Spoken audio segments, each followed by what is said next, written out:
এই টপলা ফিৰা বুলি কয় টপলা ফিৰাৰ কাৰণে ওলাই আছে সকলোৱে ৰেডি হৈ আছে এতিয়া দৰা ঘৰত যেহেতু কইনা গুচি গ'ল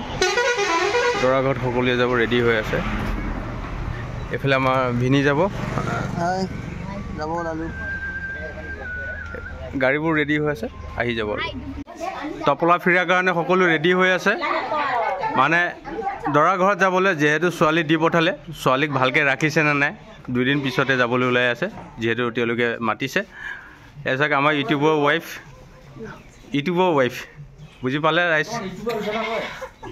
আপোনালোকে দেখি আছে এয়া টপলা ফিৰাৰ কাৰণে যাবলৈ সকলো ৰেডি হৈ আছে মানে মাছে মঙহে এগজি পৰা গাজি মাৰি আহিব মানে এওঁলোকে সকলোৱে ৰেডি হৈ আছে আহক আপুনি কওক কিবা এটা আপুনি যাবনে নাযায় আপুনি বোলে 1 বছৰ যাব নোৱাৰে 1 বছৰ পিছত যাব পাৰিব বুলি কৈ আছে